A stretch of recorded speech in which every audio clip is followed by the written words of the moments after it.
Hello and welcome to Channel's Book Club. My name is Ona Ekhomu, and it's great to be on the show. Election season is still on. The presidential election, an election into the Senate and House of Rep is gone, is past, although the controversies are still there and the court cases and, well, it's always like this in Nigeria during elections. Let's hope that we'll keep getting better and we'll get these things right. We should have flawless elections and just vote, get your new leaders and just move on. Well, on Channel's Book Club, we are still celebrating 10 years of being on air and talking books. It's been 10 years, talking to writers and authors and publishers and covering book events. And we've been taking you down memory lane. Now, this one is special today. The gentleman who is our guest today, unfortunately, has passed on. Was a great man. And after we had the interview with him, not too long, he passed on.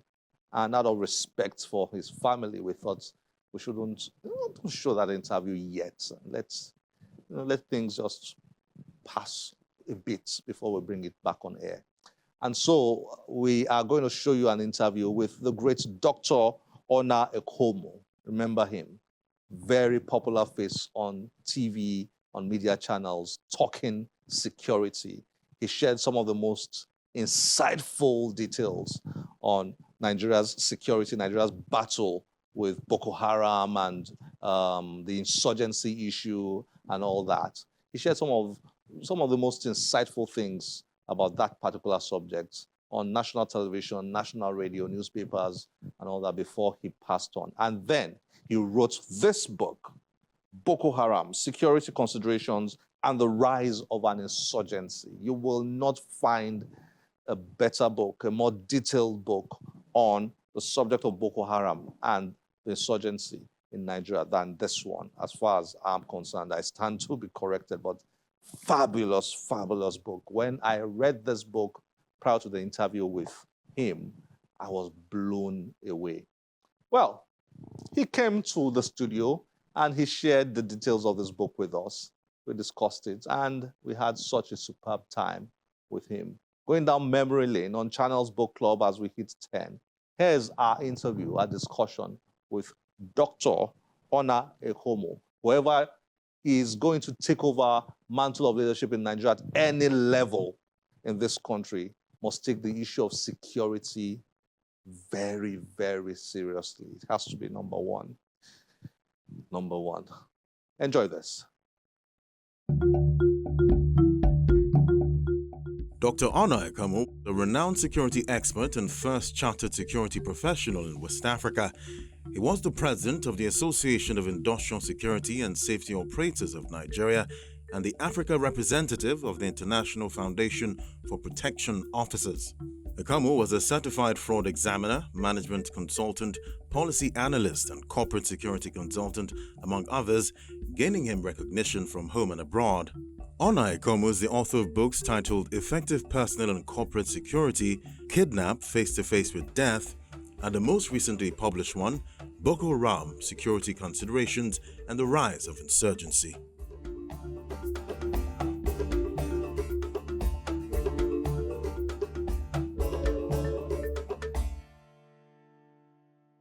Dr. Ekhomu, nice to have you on Channel's Book Club. Thank you very much, sir. Thanks for having me. We've been talking about you coming on the show for a while, so it's great to have you here at last. It's a pleasure, sir. Thank you. Whoa, Boko Haram, Security Considerations and the Rise of an Insurgency. First of all, let me congratulate you on this book. It is such an important material. Thank you, sir. You have produced for Nigeria. Thank you. Well done. Thank you.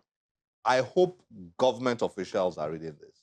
We hope so, too. Have you passed it along? Yes, to some of them, and we hope they are reading. Some of them have gotten it, but we hope they are reading because the lessons are inside, not just in the on the cover of the book. It's really packed, and the book is well made. I like the... You have only the hardcover version of it? Yes, sir. Yes. Okay. Are you planning to do a soft cover version? We might do that later if I get a license, because it was published overseas.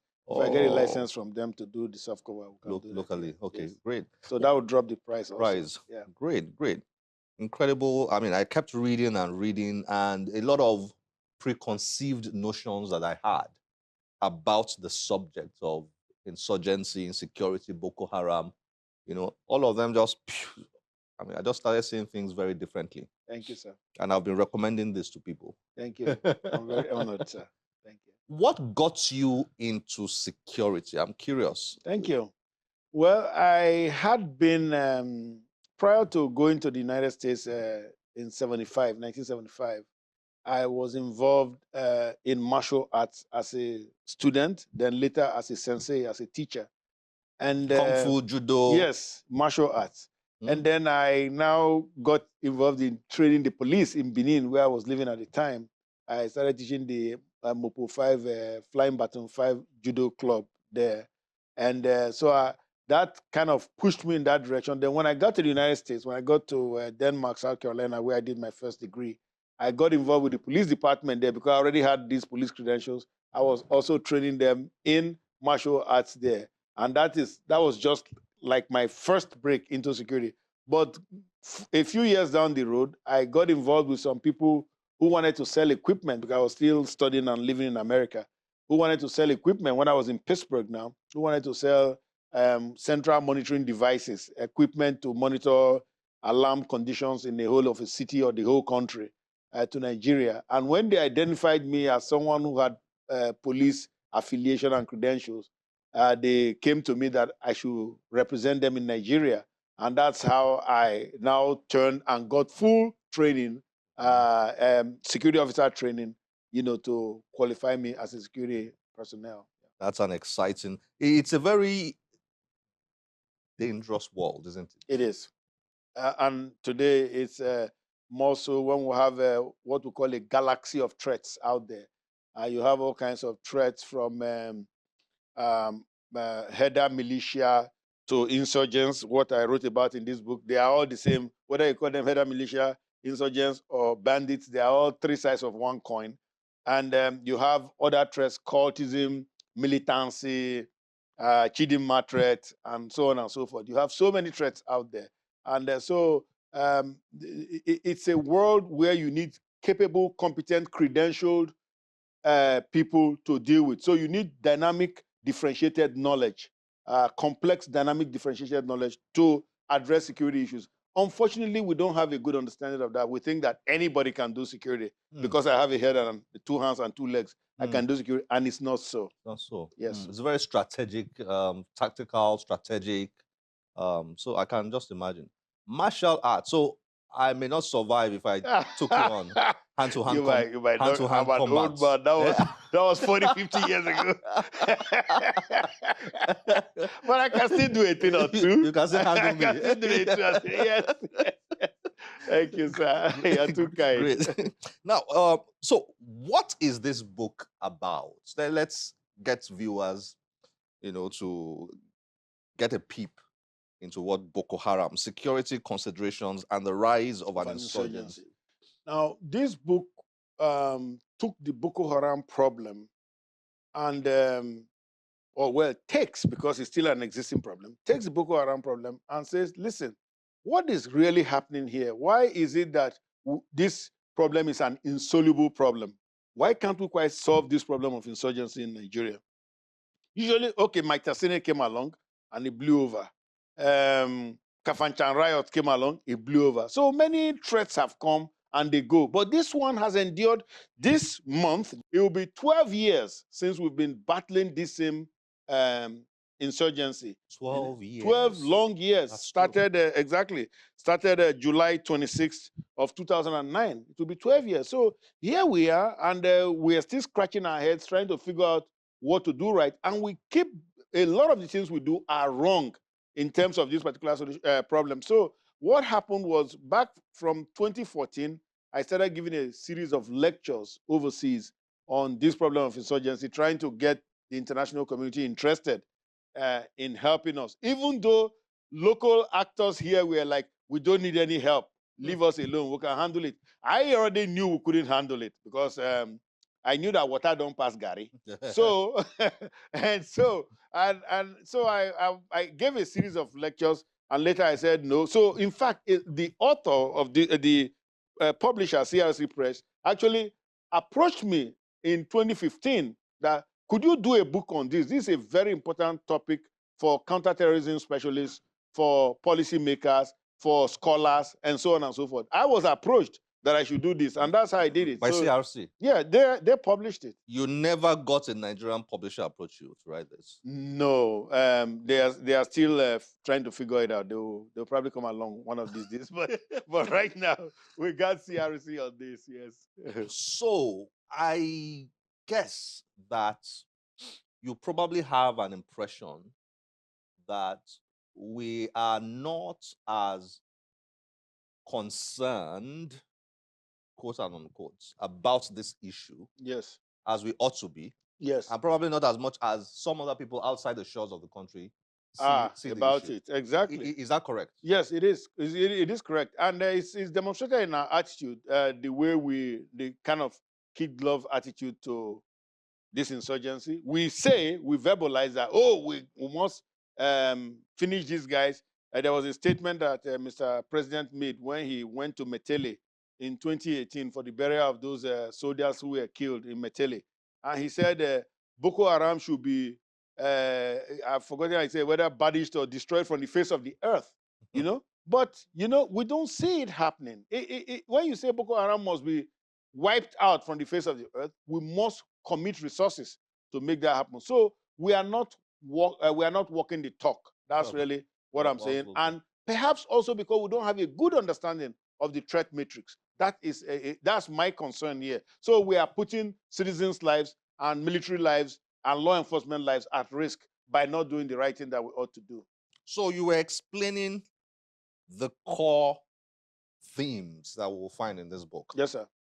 Before I interrupted you briefly, please go ahead. What are the core things the reader who picks up this book we find? I know part 1 is historical background. Yes. Part 2, choice of targeting, because that will tell you also their mindset, why they were doing certain things. And part 3 is combating insurgency. Yes. Well, part 1, what I dealt with there was how did this group come about? How did this Boko Haram come about? They've destroyed so many lives in this country. Actually, the figures are more like 150,000 to 200, even though the official figures are still 35 to 37,000. I mean, that's ridiculous. Wow. So we know that that's not it. Because on the 3rd of January 2015, they destroyed in one day in Baga 2,000 lives, 2,000 Nigerian lives. Now, what happened on that day? That same day, there was an attack in Paris, the Charlie Hebdo attack, where not the Charlie, the other one with the chicken place attack. They killed 7 people in Paris. Now, the president of Nigeria at that time, Goodluck Jonathan, sent a condolence message to the president of France, but refused to acknowledge that 2,000 Nigerians had died on Nigerian soil on that same day. I mean, so this just to give you a measure of how disconnected our leadership, our governance is. Now, how did we come about this? So this is why the history is important to us. How did we come about this? It was just an event, one day. It was one day's event that brought us to this sorry pass. Now, on June the 11th, 2009, some mourners, about 300 Boko Haram mourners, were going to bury 4 of their members who died in a car crash on Maiduguri-Bama Road. And so they were in Maiduguri metropolis, and they had these dispatch riders displaying and all, trying to give the guys a nice send-off. Okay, so as they were going to the cemetery, they got to Customs Roundabout Junction in Maiduguri Township, and they were stopped by Operation Flush men. Operation Flush was an anti-crime or anti-banditry unit that was set up by the government a year prior. At that time, 2008, Governor who was a sheriff, Ali Modu Sheriff. Exactly. So they stopped those guys and they said, "Why aren't you wearing your crash helmet?" And they said, "Well, you can see we are mourning right now. We are trying to go and bury our guys." They stayed there and we were talking. Of course, you know what happens. You have a large crowd. You have law enforcers. Very soon there'll be a conflict somewhere. Yeah. The police and military personnel opened fire and killed 17 of the Boko Haram members and 3 bystanders. 17 killed on the spot. And so the people were rushed off. Now, what you would expect naturally to happen is that somebody in government, secretary to government, governor, whoever, PAMSEC, even ordinary AO, administrative officer, would reach out to Mohammed Yusuf, the leader of Boko Haram at the time, and say, oh, we are very sorry this happened. We are going to investigate. You know, just say it, even if you don't mean it. Yeah. We are going to investigate and we're going to make sure that the perpetrators are punished. No, it was gloating. They were gloating. They were like, oh, well, we dealt with them. They will see. You know, and so it was very unfortunate. And that was it. So it was when that happened that Mr. Yusuf now issued, he wrote a letter. He said an address to the nation, which was directed to President Umar Musa Yar'Adua at the time, and said that since the Nigerian state had decided to kill members of the sect, that they were going to fight back and they were going to actually start a jihad. This jihad should have started back in 2003 when Muhammad Ali, the guy who converted Yusuf to radical jihad, to Talibanism, that is Boko Haramism, whatever it is, you know, the guy who converted him to radical jihad wanted him to migrate with him to Zagi Biriri in Yobe State, such that they will move from, they will do a hijrah. Hijrah is moving from a bad place to a good place. It's symbolic in Muslim theology. So he said, let's do a hijrah. He said, no. He said, so that we can go and start our jihad. He said, no. But anyhow, to cut long story short, there was a conflict in Kanama Yobe because they were expelled from Zagi Biriri. They moved to Kanama Yobe, just 7 kilometers from Niger border.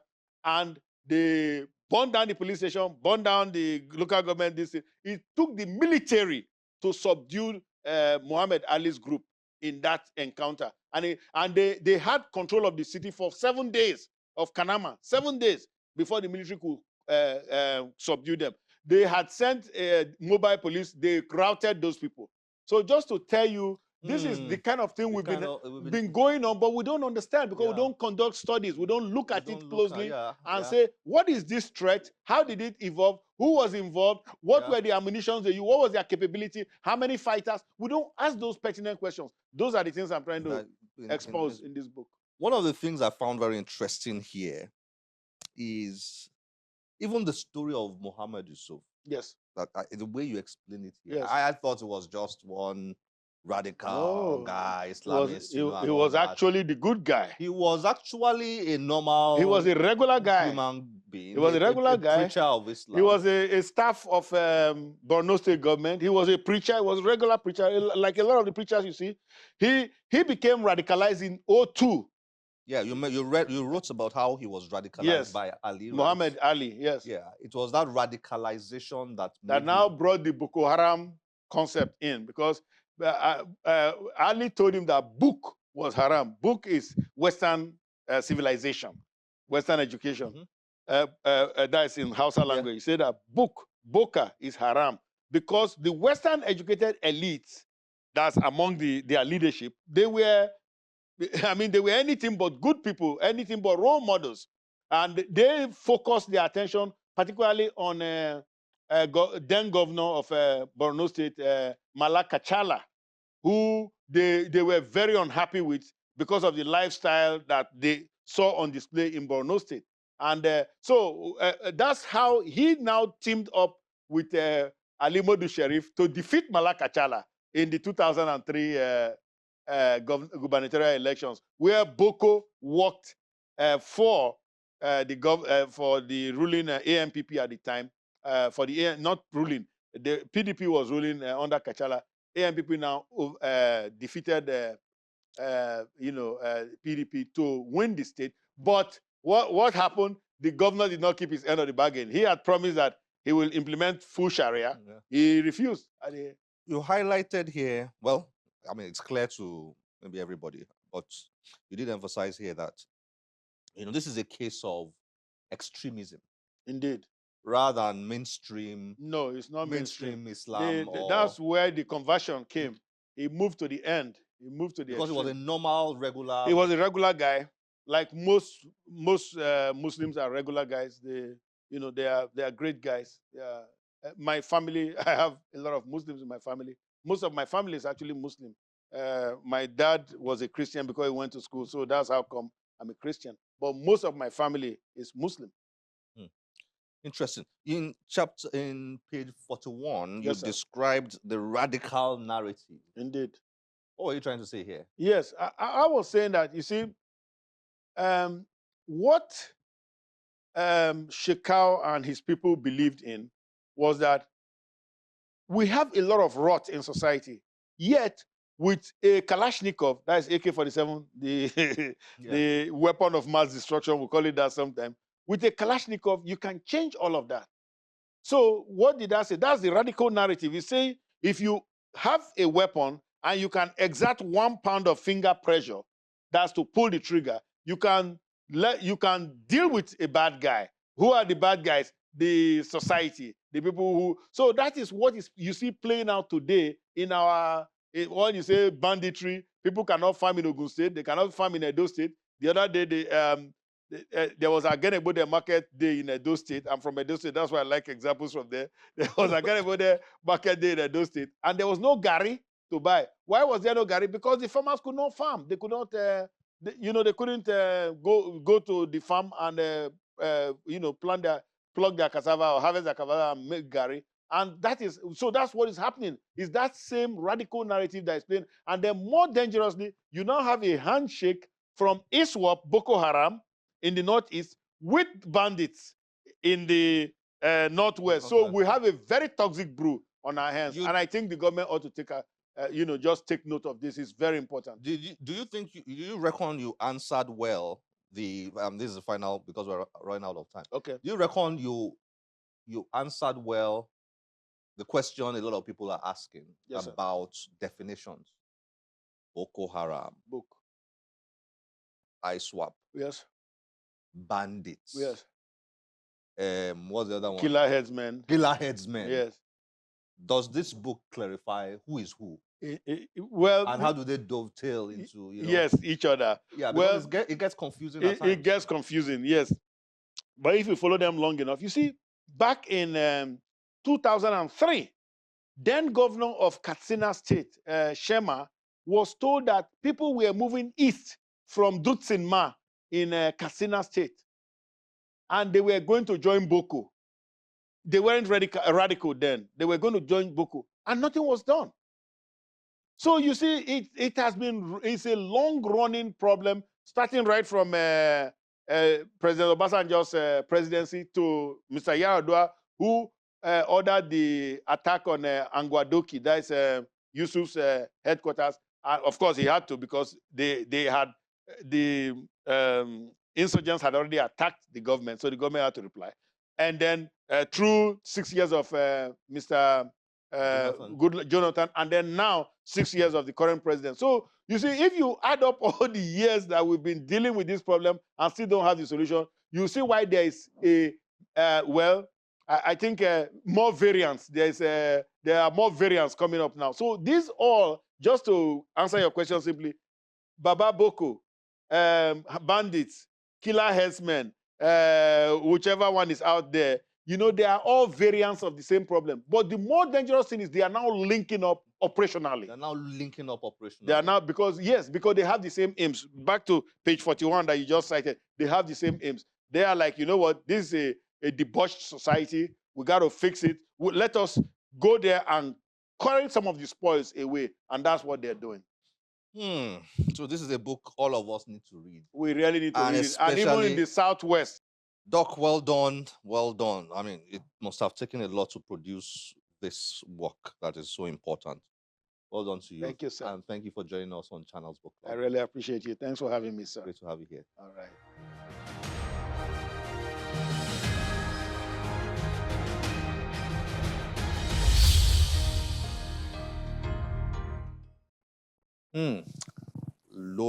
Loaded. May his soul rest in peace. What a great man he was, and we really miss him. The good thing about writing a book is that you live on, just live on forever. Generations and generations after will pick this up and read, because he dared to write. Yeah, you need to dare to be able to write. So if you're out there, you've not written your book, think about it. It's very important. Think about it. But this is where we have to end the show today. As always, we'll be delighted to get your feedback through any of our social media platforms displayed on your screen. Remember, one great book can change your life. Bye-bye.